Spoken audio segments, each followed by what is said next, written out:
we're diving into something powerful, your energy, your thoughts, feelings, emotions, beliefs, essentially your programming. If you're not careful about what you put out into the world, it can cost you big time. And I don't mean emotionally or spiritually. I'm talking about real world losses, money, jobs, and even your reputation. So let's break it down with 5 cautionary tales of famous people who lost a lot, and in some cases, everything, because they didn't check their energy. What is energy? Your thoughts, your feelings, your emotions, your mood, your beliefs, all of that is your energy. So let's take Roseanne Barr. I'm going to pull her up. So this is Roseanne Barr, a beloved comedian and sitcom star, movie star. And in 2018, she had a hugely popular TV show. Even before that, she had a hugely popular show that I loved. Great comedian, stand-up, great sitcom, and they were rebooting it. It was the Roseanne reboot in 2018. And this was a mega hit, pulling in millions of viewers. But one night, she decided to tweet something incredibly racist about Valerie Jarrett, a former political advisor. And boom, in just a few hours, her career imploded, the opposite of exploded. ABC canceled her show that same day. So one tweet canceled her show that same day after years, decades of being beloved. So I understand when we make racist comments, prejudiced comments, demeaning comments about people, it can come back to bite us. But we are all human beings, and I haven't always said everything wonderful about everybody. And this is a cautionary tale for all of us to check our words. Does it feel good to speak badly about other people? No. Have I spoken badly about somebody else? Yes. Is it something that I want to continue to do? No. But I am a human being. And it's too bad that some people in the public eye cannot be a human being. But that does come with the territory. You have to know when to say what. Wendy Williams used to always say, certain talk is kitchen table talk. And if you want to say something that could cause a stir, you have to keep it to yourself or keep it in the kitchen, and or just learn not to feel those feelings or thoughts so they don't come around and bite you. All right, let's take Roseanne down. And who's up next? Paula Deen, another beloved woman. I thought she was wonderful as well. And nobody really knows anybody, but she was a beloved figure, known for her cooking, delicious Southern cooking. She was all over the different food networks. She was often a guest on talk shows, showing recipes, and she just seemed to have a bubbly demeanor. So does anybody remember Paula Deen, the bubbly Southern chef with all the butter-filled recipes? They were very fattening, but you have that once in a while. She built an empire with TV shows, cookbooks, and endorsements. And then in 2013, during a lawsuit, she admitted to using racial slurs in the past. Isn't that interesting how the past can come back around to come get you? And what was the fallout of that? Sponsors like Walmart and Food Network dropped her faster than a hot skillet. Her brand never fully recovered. So that was past racial slurs that caused her to lose sponsors like Walmart and Food Network. And what is the takeaway with that? What you carry on the inside, whether it's old prejudices, grudges, or negativity, can come around in ways you least expect. Paula's past energy caught up with her, and it was costly. It was very costly for her. So who's next? Next is John. And this is John of Papa John fame. He was the face of the pizza empire. But in 2018, he made racist comments during a conference call, during a professional meeting. Not a good time to express negative energy. It was just in the wrong place. Again, this is kitchen table talk, or learning to have different points of view so you don't get into this situation. His own board of directors didn't hesitate. They booted him as CEO, stripped his name off the stadium sponsorships, and pushed him out of the company that he built. This is a prime example of how unchecked thoughts can spill out. If it's in you, it's going to eventually come out, even in spaces where professionalism should be top priority. If your internal energy isn't aligned with respect and kindness, it'll show up, and it can cost you a lot. This says he was fired as CEO of a company he built, and he lost stadium sponsorships. I do know that his stock went down. Maybe it's back up again. And he lost millions, but he was already a multimillionaire. So he is still good. Don't cry for him money-wise. But it is a cautionary tale that one moment in time can define your whole life. That's the only part I don't like about this, because I believe nobody stays the same. Sometimes one pivotal moment is a great wake-up call to begin to self-examine and see how you've been behaving in life, and starting to check yourself if you have gone unchecked for a long time. So who's next? This person is Donald Sterling. He was an owner who lost the game. He owned the LA Clippers, but in 2014, recordings surfaced of him making racist comments about Black people. And this wasn't just bad PR, this was catastrophic. The NBA banned him for life, and they fined him $2.5 million. On top of that, he was forced to sell the team for $2 billion. Sure, that's a lot of money, but imagine being forever remembered for such negativity. So he was banned from the NBA, he paid millions in fines, and he was forced to sell his own team for billions of dollars. Sterling's story shows us that your energy doesn't just affect you, it impacts everyone around you. His beliefs poisoned his reputation and relationships, showing how unchecked negativity can ruin a lot. Now, I don't know him personally. Maybe this was a pivotal moment in his life. It was a wake-up call for him. All of these could be a wake-up calls. I've had wake-up calls earlier in my life that helped me to be the person I am today, and I still have wake-up calls. They're not devastating financially. Sometimes it's a personal and private wake-up call where I say, hey, I don't like what I said just then. Next time I'm in this situation, I'm going to say it this way. All right. And here we have Megyn Kelly. I do remember this story. This is Megyn Kelly. There was an issue that came up about a Halloween costume conversation that backfired. And she was a rising star in news and entertainment, slightly controversial, hosting her own show on NBC. But during a conversation about Halloween costumes, she made comments defending blackface.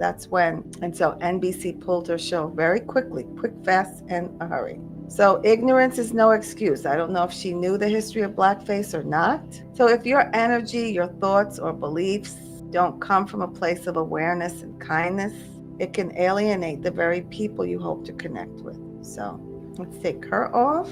So the lesson here is, may you see how powerful your energy is. Your thoughts, feelings, emotions, they spill over to your words and actions, and they can affect your life, your reputation, your connections, your sponsorships. That's what all these stories have in common. Unchecked energy, thoughts, feelings, emotions, beliefs, your mood, your internal programming spills into words and actions. And they're not just slips of the tongue, they're reflections of how people are on the inside. It's just the inside coming out, because your energy is very powerful. Unchecked thoughts, feelings, emotions can lead to words and actions that you can enjoy or you can regret. It's not rocket science. I know we all know this.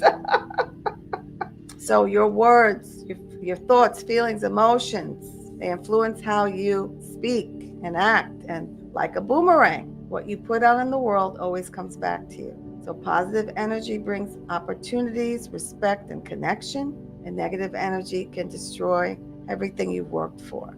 So how can we avoid this? I'm going to thank these people for being an example to us so that we think before we speak. And that's number one. I have 3 ideas here for how we can avoid being this way. Number 1, pause before you speak. What a concept. If you feel angry, if you feel frustrated, if you're feeling judgmental or critical, and you feel it bubbling up inside of you, pause, stop, breathe in through your nose, out through your mouth, and ask yourself, is this that's getting ready to come out of my mouth something that is well-intending? Is it coming from a good space? Because everything can be heard when it's coming from your heart, even if it's quote-unquote criticism. If you're speaking to somebody with respect, they can hear you when you are speaking from your heart. If you're speaking with condemnation, disrespect, prejudice, racism, it's hard to hear you. Those are fighting words. So that would be great to avoid that. Another breathing technique is called fire breathing. In through the nose, out through the nose, quickly, 30 seconds, and then decide if you want to say that. It's really good. Energizes you. Woo! brings your energy right up, and then decide, do I really want to say that or not? Or are you going to bliss out on this new oxygen that came in the body? Because you don't always have to be right, but you can keep your job, keep your reputation, and know on the inside that, okay, I have this feeling. Maybe it won't be accepted very well by people. Maybe it will. You have to read the room. Is this the right place for that? If it's making you feel a certain way about people, about life, it's just going to cause you headaches and maybe body pains, because thoughts eventually affect the body. Thoughts are stored in the body if we don't let them out. Low vibrating thoughts are scientifically known to release certain hormones from the brain, like cortisol and adrenaline, that don't make the body feel good. So your thoughts do affect how you feel. So you technically are hurting yourself doubly. You can lose your job, you can lose your reputation, but you could also lose your good health by thinking thoughts most of the time. I'm not talking about once in a while, but if you have a majority way of thinking that is negative, derogatory, inflammatory, highly judgmental, critical of people, it will boomerang, because that's how the body works. The brain responds to your thoughts, feelings, and emotions by releasing chemicals that are in sync with those kinds of thoughts, feelings, and emotions. So be kinder to yourself by checking your own words. All right, number 2 is examine your beliefs. Examine your beliefs. So are your beliefs helping you grow or holding you back? Are they helping you to be well or making you sick? So challenge prejudices or negativity within yourself, and because growth always starts inside of you, inside. I do that. If I've said something that I didn't like, I'll say, well, next time that happens, I could say it this way. And sometimes it's that I didn't speak up. Oh, I could have said this. And it doesn't mean a negative thing. I'm always reframing how I want to respond and initiate, because I want to do it in a way that represents who I really am. I don't want to speak, respond, and act in a way that is different from who I am. If I say something or don't say something, I said, oh, well, that could be a time where you could say this. Or if I overhear somebody speaking in a certain way that I like, I go, I like the way that was said. I'm going to take that. Or if I hear somebody saying things in a harsh way, I go, oh, okay, that's how that sounds. That's not really how I want to show up. So thank you for showing me that example. So these are people showing us examples. Thank you very much. They were moments in time, I'm sure, that were pivotal for them. Wake up moments. These are also moments in time that were helpful for me. Not that I speak harshly like that, but even small harshness can be tweaked. And lastly, surround yourself with positive energy. People that are encouraging, people that have positive thoughts, feelings, emotions, moods. Nobody's that way all the time, but it's difficult to be around people that are always complaining. And then you want to hold your own energy as being appreciative and nurturing. Sometimes the energy can influence you, even if you're saying, I'm so tired of hearing you. It puts you in a bad mood because you're tired of hearing it, instead of being the joyful, perky, or content person that you are. Surround yourself with positive energy, whether it's music, social media, TV shows, people, experiences. Do what makes you happy. When you're happy, you share that with other people, because what's inside always comes out. When you're surrounded by positive energy, it helps to shape you.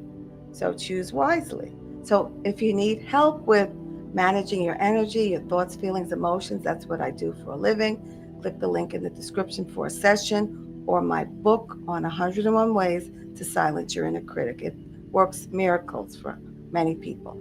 Think of your energy as a ripple in the pond. Every thought, word, and action that you have sends waves into the world. Make sure those waves reflect what you want to reflect: your love, your respect, your kindness. Because what you send out, you will attract.